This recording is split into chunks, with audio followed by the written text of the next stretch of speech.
atdalīja. Viņi ir galvenie klipa Sems ir atbraucis uz Latvijas jahtklubu. Es stāvu blakus Valdemāram un Mārtiņam. Viņi ir topošie čempioni.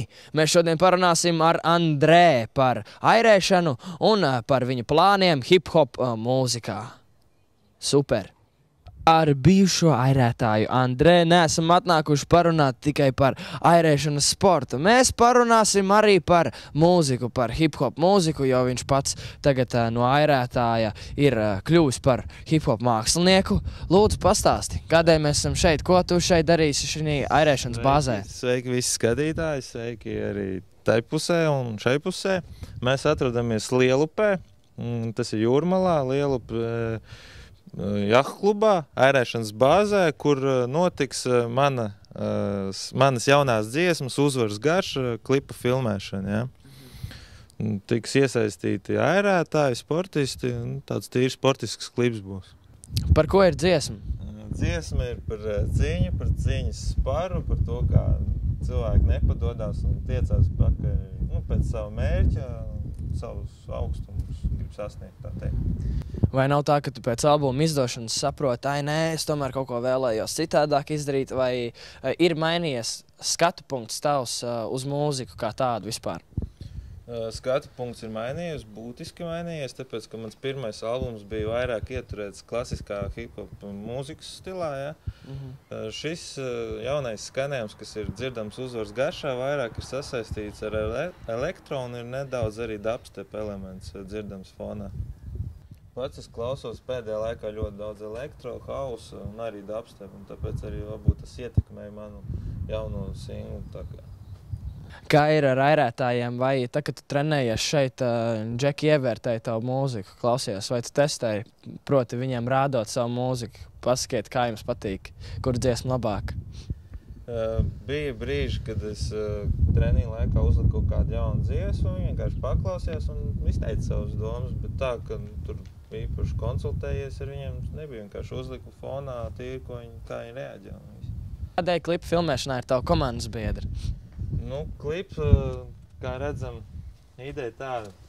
Daudz mūziķi tagad reklamē hokeju, citi atkal reklamē vēl kaut kādu sporta veidu. Es izdomāju, pareklamēšu savējos airētājus un tā teikt populāri padarīšu šo sporta veidu, jo diezgan nopietni rezultāti tiek arī sasniegti pasaulē un kurus tiešām vajadzētu izcelt vairāk plašākai publikai.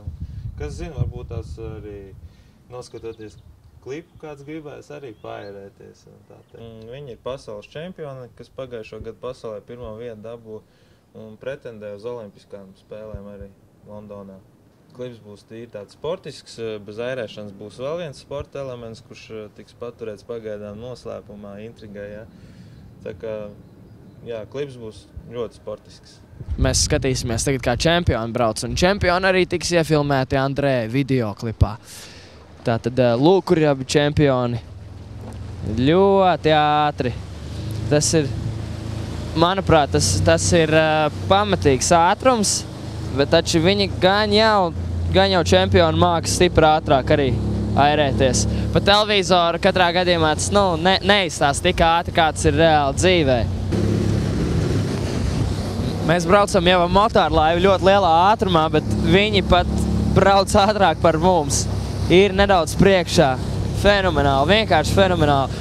Ne par velti viņi ir pasaules čempioni un no Latvijas. Tā kā mēs varam lepoties ar vēl vienu sporta veidu, kurš mums ir uz urā. Dairis Adamaits un Lauris Šīra. Forši. Kā sacensībās ir? Vai bija viegli kļūt par čempioniem, vai tomēr bija baigā konkurence? Bija grūti, jo tā bija pirmā reize, kad mēs braucām pasaules čempionātā kopā. Bet, rezultāts bija diezgan viegli salīdzinoši, kā bija domāts. Tātad tā uzvara nāca vieglāk nekā šķita? Beigās likās. Likās jau no sākuma, ka būs laiva pie laivas, bet beigās sanāca tā, ka mēs aizgājām un vairs neviens mūs netraucēja. Tā sagatavošanās tā bija daudz grūtāka līdz tam čempionātam nekā... čempionāts bija grūts, bet ne tik grūts, kā domājām. Tik liela konkurence, bija spēcīgi. Nē, konkurence bija, bet viņi bija tā satrenējušies, kad mierīgi visu izdarīja. Tie ir mūsu pasaules čempioni un ceram, ka jūs iegūsiet arī zeltu visus pārējos gadus. Yes. Neinteresē piesaistīt sevi arī mūzikas karjerā, vai tikai sportā aizraujoties? Nu, pašlaik tikai ar sportu, varbūt vēlāk.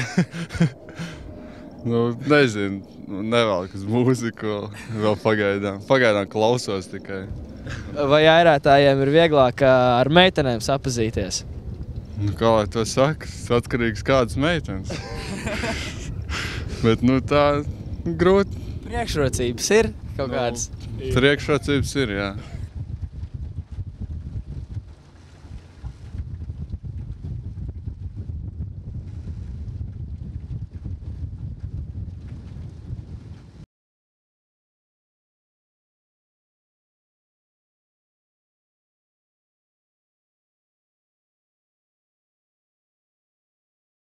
Lūdzu, pastāsti, kam katru domātu. Mēs treneris Andris Bremzes un Guns Rošteins Ēlingā. Ēlings ir tā vieta, kur tiek turētas laivas ziemai tīpaši, lai sniegs viņus nesabojātu. Tad mēs te redzam, te ir četrnieki, tur, kur 4 cilvēki var sēdēt un airēt. Jā. Te ir 8nieks jau, kā redzat, diezgan paliels tas viss ir. Apmēram, cik viņas garas varētu būt? 8nieci, piemēram. Es īpaši augstumos neesmu speciālists. Kā tev šķiet, cik tev varētu būt? Es arī neesmu speciālists. Man liekas, daudz, 8 cilvēki sēžās. Un, pieņemsim, kad apsēžās tajā laivā, tur ir tā, ka kājām daudz vietu pietiek, vai tā kā bobslejā, ka sēžas viens otram. Pēc tam, kad būs airētāji, es parādīšu, kā viņi parādīs, cik tas ir ērti un viegli tur. Un, ja arī garums ir pa mazu, tad tur ir speciāls tāds mehānisms, kurš tā kā pieregulē, lai būtu ideāli viss augumam. Šie airi jau tiek sacensībās izmantot, ka karogi ir Tie ir airētāji, kas piedalās Latvijas sacensībās, jaunie censoņi. Tie ir diezgan labi tādā ziņā, ka var ļoti dziļu smēlienu, līdz ar to, veikt līdz ar to, lai tiek uz priekšu, tā kā ātrāk iet uz priekšu. Un šīs ir koka, tas ir pavisam iesācējiem, kas tikko sākuši airēt. Un, respektīvi, jo labāk tu airēsi, jo pie labākiem airiem tu tiksi. Kā sanāk šim sportam ir tāpat kā basketbolam, ka jābūt pēc iespējas garākam, vai arī tam īpaši nav nozīmes, galvenais tikai uztrenēt spēku? Īstenībā te ir, jo garāks cilvēks, jo labāks, jo garāks cilvēks var piebraucienu taisīt garāku un to smēlienu, līdz ar to viņam tas smēlens būs jo garāks, jo tālāk un ātrāk viņš mazāk spēks arī patērēs. Jo tas mazais cilvēks, viņš taisīs vairākus tos smēlens, lai izdarītu to pašu, ko garais. Līdz ar to augumam ir liela nozīme un pasaulē, ja paskatāmies, ļoti daudz tikai garais piedalās. Kā bija sākumā, kad tu uz treniņiem nāci? Nebija tā, ka tu atnāc mājās un tad tev saka gan draugi, gan vecāki, oi, tu tāds sašļuts izskaties, piekusis. Diezgan, jā. Šis sporta veids ir ļoti smags īstenībā, bet iesaku visiem ar to nodarboties, jo tiek trenēti pilnībā visi muskuļi. Ja teiksim, kādā tur sporta veidā attiecīgi tur kaut kāda augšdeva, kaut kas, bet šeit pilnīgi gan mugura, rokas, gan kājas. Pilnīgi, un arī prāts, jo tev jāizkalkulē, kurā brīdī taisīt ātrāks smēlienas, kurā īsāks, lai tu nepiekustu sacensībās. Tā, šeit mēs redzam laivu darbnīcu, te tiek labotas laivas, ja kaut kas tiek saplīst, jā. Teiksim, vai te koks kaut kas ir ieplīsis, vai arī šitas te ir atlīmējies. Principā šitā virspus viņiem visām tām laivām ir tāda samērā tas ir tikai koka laivām tikai. Un pastāst, kāpēc tad ir apavi? Kā tiek izvēlēti? Apavi ir speciāli, vai, kā redz, viņi speciāli pieskrūvēti, jo vajag taisīt speciāli atgrūdienu ar kājām, un tiešām te tiek taisīts liels atgrūdiens ar kājām, tāpēc te viss pieskrūvēti. Principā es nevaru atnākt savām kurpēm, kuras man vislabāk patīk, un tās arī iemšīt. Nē, te ir speciāli apavi, mums tur ir skapīši ar visādiem instrumentiem, un kas domāts laivām, gan arī kurpes tur ļoti liela izvēle. teiksim, ērētājiem saplīsuši kurps vai pa maz, tad var atskroči to visu vaļā un nomainīt tām, kas tur. Jā, stiloties gluži nevar tādā pasākumā. Šitās ir tās sliedītes, viņas arī var regulēt, teiksim, pēc kāja garuma. Šita var tā kā pagrūst. Un tu beņķi liek? Jā, tad to beņķi liek un laivu imitācijas, ko mēs varam patrenēties. Varbūt tu gribi pamēģināt. Uz laivu imitācijas? Jā. Kā mēs ziemā trenējam. Jā, kā redzi, arī šeit ir tās pašas pesas. Aha. Jā, tas ielikšu. Aizvelk ciet. Jā, pievāk. Es uzreiz saku, es neesmu nekāds dižais ērētājs. Es pirmo reizi, ka jānoliek. Tagad tev būs mikrofons. jāpaņem šītas un aiziet.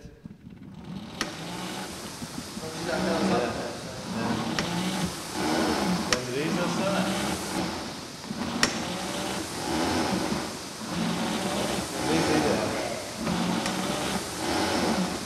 Te mēs redzam visu stiprumu, ja, cik tu stipri velc. Aha. Te ir, cik tu 500 metros, kādā laikā tu var noērēt, ja, 3 minūtes 11, tu var noērēt 500 metru. Tā sarežģīti. Galvenais, tā tehnika arī nav tik vienkārši ļoti. Kamēr piešaujās es vēl pie tam neesmu tik ļoti sportisks cilvēks, man to muguru arī gribās saliekt, bet vajag taisnu.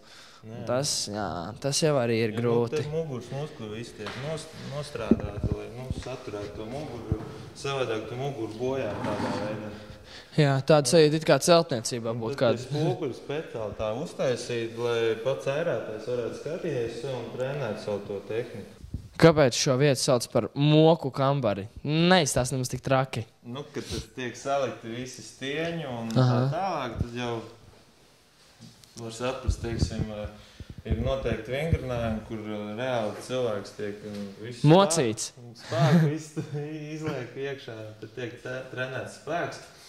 Reizi mēnesī arī ir spēka kontrols, tā teikt, jo vairāk tā kā regulēt, cik tu katru mēnesi, vai ir tas spēka pieaugums vai nav. Tad tur progress vai regress. Cik tur kilograms var izspiest uz krūtīm vai pie šitā dēļa piesist klāt, teiksim, tu guls dēļ un tur apakšā stiens un tu sit viņu klāt.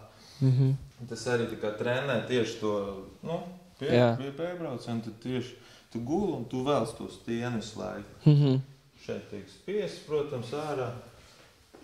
Te mēs arī redzam īstu vēršu trenižietis, ja, nav tas, ko mēs esam pieraduši redzēt klubos. Jā, īsts old schools, vintage trenižieri. Šeit tiek trenēts kājas, ja. Šeit arī uzliek stienu, vecs paņem šeit, tais pietupiens ar lieliem svariem.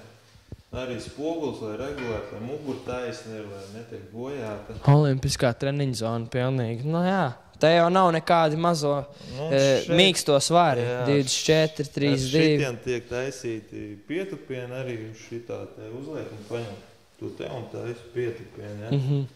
Šitās kantals ir tīri vasarā, kad čaļi pēc ūdens atnāk, grib tur kaut ko bicepsīt pakačā. Jā, tikai tā, bicepsītim nedaudz. Jā. Tas man kā parastam cilvēkam liekas ļoti smagi. Sportistiem tas noteikti ir. Šeit, Džek, ko jūs šodien darat? Neko, trenējamies.